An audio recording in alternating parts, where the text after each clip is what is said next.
छंदा पवार, भरोसा सेल, भायंदर पश्चिम.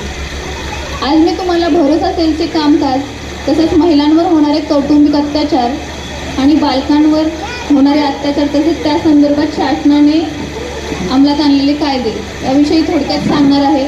आधी तो महिला वर्ग जास्त आहे पुरुषांपेक्षा.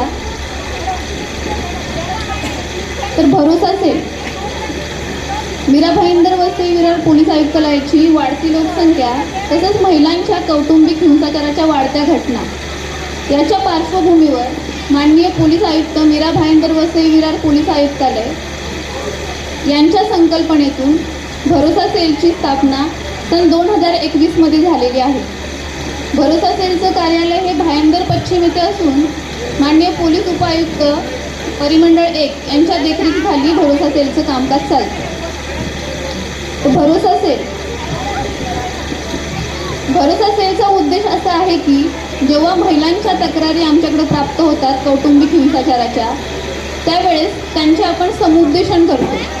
तसंच त्यांना पोलीस मदत, कायदेशीर मदत, मानसोपचार तज्ज्ञांची मदत, तसंच जर कोणाला तात्पुरता निवारा हवा असेल तर आपण त्याला तात्पुरत्या निवाऱ्याची सोय करतो. तर ह्या सर्व सुविधा एकाच छताखाली त्यांना देता याव्यात म्हणून भरोसा सेलची निर्मिती झालेली आहे. सन 2021 पासून ते आत्तापर्यंत एकूण 2973 महिलांचे अर्ज आपल्याकडे प्राप्त झालेले आहेत.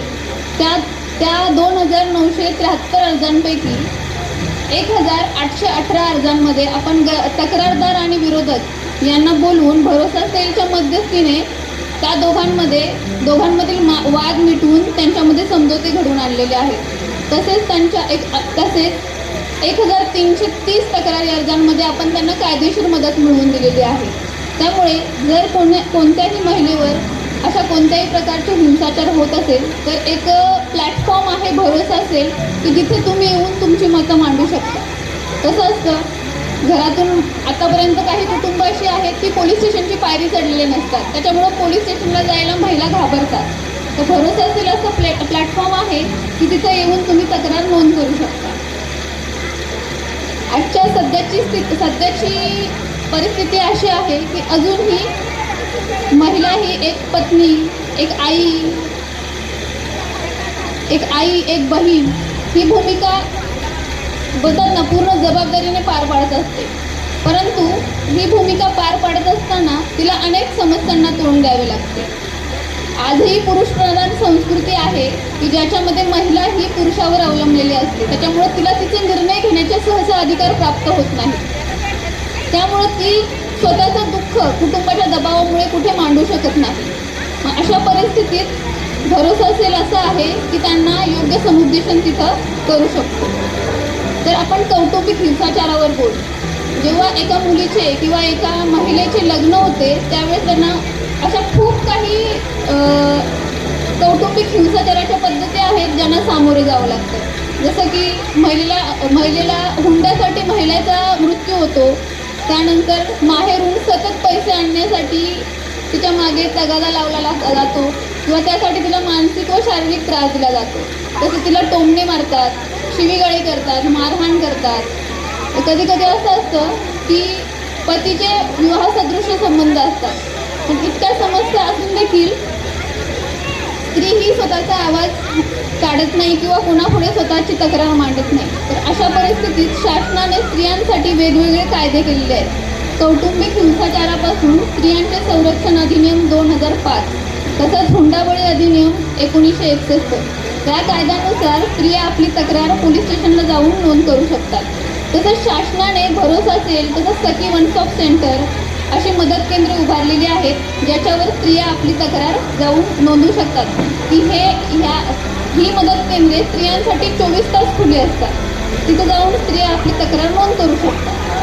तसंच जेव्हा एखादी स्त्री आहे ती समाजात वावरत असताना तिच्यावर अनेक प्रकारे अन्याय केला जातो.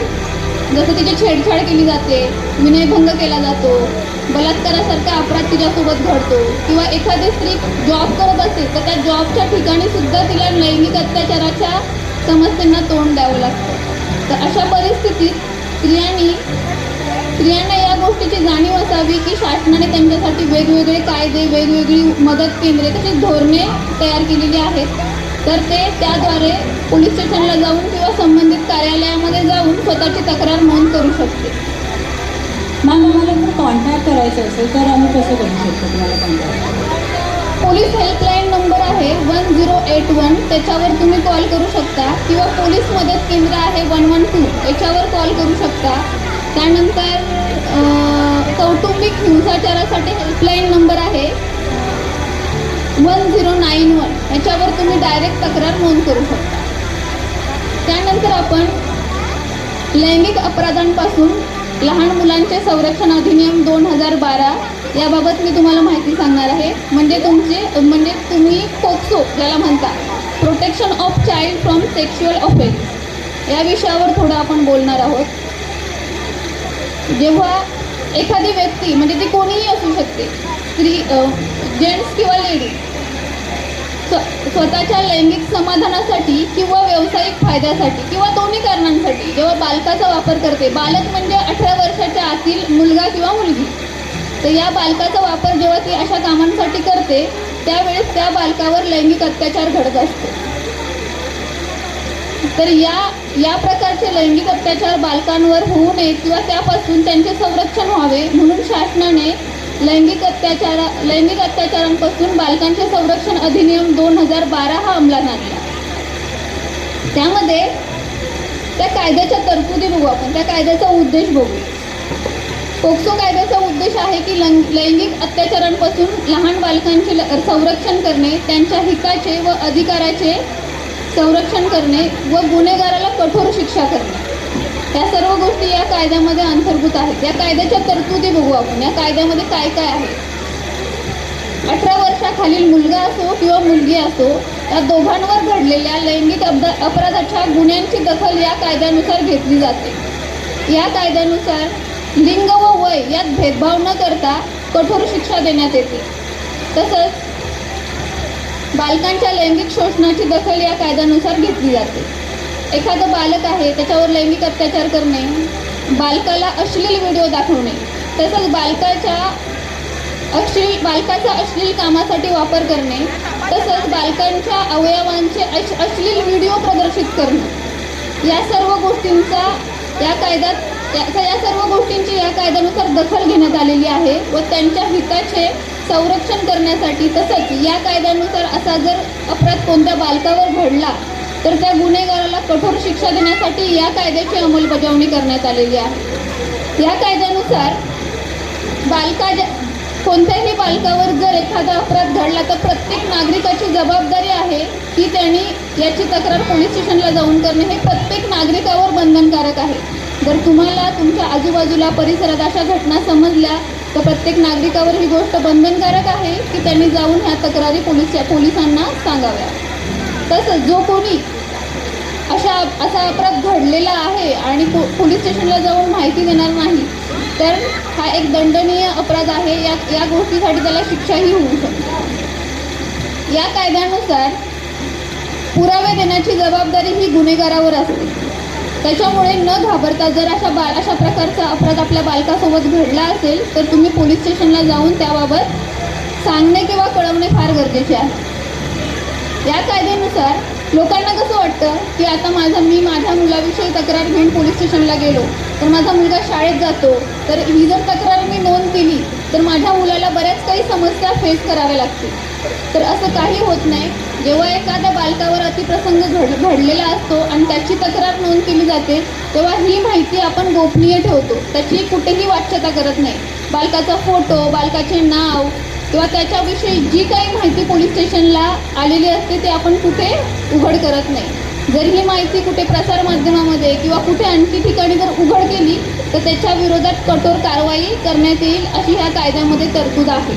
त्याच्यामुळं जर असा कोणता प्रकार घडला आहे आणि त्याची तुम्हाला माहिती मिळाली तर निसंकोच येऊन तुम्ही ती पोलीस स्टेशनला तक्रार नोंद करू शकता. कधी कधी काय होतं, मुलं लहान असतात आणि अशा गोष्टीची वाच्यता ते कुठंच करत नाही. का? कारण ते घाबरलेले असतात. तर अशा वेळेस ते का करत नाहीत आपण थोडा विचार केला का? तर त्याची कारणं अशी आहेत, त्यांना असं वाटतं की मोठी माणसं किंवा पालक आपल्यावर विश्वास ठेवणार नाही, ही भीती त्यांच्या मनामध्ये असते. त्यानंतर त्यांना असं वाटत असतं की ही जी घटना किंवा हा प्रसंग माझ्यासोबत घडलेला आहे, याच्यामध्ये माझीच तर चूक नाही ना. माझी चूक असेल तर मला घरचे काय बोलतील किंवा मला दोषी ठरवतील याबाबत. म्हणून तर लहान बालकं आपल्या पालकांना याबाबत काहीच सांगत नाही किंवा शाळेमध्ये काहीच सांगत नाही. त्याला भीती वाटते की अरे ही चूक मी केलेली आहे, तर मला एक अपराधासारखी भावना निर्माण त्याच्या मनामध्ये होते. त्यामुळं तो आपल्या आई वडिलांना सांगत नाही किंवा मोठ्या माणसांना सांगत नाही. कधी कधी असं होतं की जेव्हा पीडित बालक घरच्यांना ही गोष्ट सांगण्याचा प्रयत्नही करतो, परंतु ती घटना अशी इतकी क्रूर असते की त्या घटनेची आठवण पण त्याला त्रासदायक ठरते. त्याच्यामुळं अशा घटनेचा वाटचाल तो कुठेही करत नाही. त्यानंतर कधी कधी असं होतं की गुन्हेगार हा घरातील म्हणजे नातेवाईकांपैकी असतो, परिचयाचा असतो, आजूबाजूला राहणारा असतो. तर त्याला भीती वाटते की जर नात्यातला व्यक्ती आहे तर आमच्या घराशी, आमच्या कुटुंबाशी, लोकांची नातं तर तोडणार नाही ना, ही त्याच्या मनामध्ये भीती असते. तसंच गुन्हेगार बालकाला धमकावत असतो की तू जर अशा गोष्टी सांगितल्या तर तुला किंवा तुझ्या घरातल्या कुटुंबातील व्यक्तींना मी इजा पोचवेन. तर ही भीती त्याच्या मनामध्ये असते की जर मी ही माहिती उघड केली तर माझ्या कुटुंबाला किंवा मला हा व्यक्ती इजा तर पोचवणार नाही. त्यामुळे लहान बालकं कोणाकडे उघडपणे बोलत नाहीत, ते घाबरतात. त्यानंतर असं आहे, कधी कधी बालक इतकं लहान असतं की त्याला माहीतच नसतं की आपल्यासोबत काहीतरी चुकीचं घडलेलं आहे, की त्याला ती समजच नसते की माझ्यासोबत काय घडलेलं आहे. त्याच्यामुळं अशा गोष्टी बालकंही पालकांना किंवा मोठ्या माणसांना सांगत नाही. त्यानंतर दुसरा मुद्दा असा की जर मी असा अत्याचार माझ्यावर झालेला आहे, जर मी कुठं उघड केलं तर गुन्हेगार व्यक्ती असाच अत्याचार माझ्यावर पुन्हा करणार नाही की करेल, याची भीती त्याला वाटत असते. त्याच्यामुळे तो कुठेच सांगत नाही. आता इथे बसलेल्या सर्व पालकांना माझी एकच विनंती आहे की तुमचा मुलगा किंवा तुमची मुलगी अशा काही घटना जर तुम्हाला सांगण्याचा प्रयत्न करत असेल तर तुम्ही तसं ऐका, त्याच्यावर विश्वास ठेवा, त्याच्याशी चर्चा करा. कारण की सर्वात मोठं कारण आहे की पालक आपलंच ऐकत नाहीत, विश्वास ठेवत नाहीत लहान मुलांवर. त्याच्यामुळं मुलं सांगत नाहीत. तर तुम्ही त्याच्याशी बोला, चर्चा करा. जर अशा प्रकारचा प्रसंग त्याच्यावर ओढावला असेल तर त्याला धीर द्या आणि तात्काळ पोलीस स्टेशनला जाऊन तक्रार नोंद करा. धन्यवाद.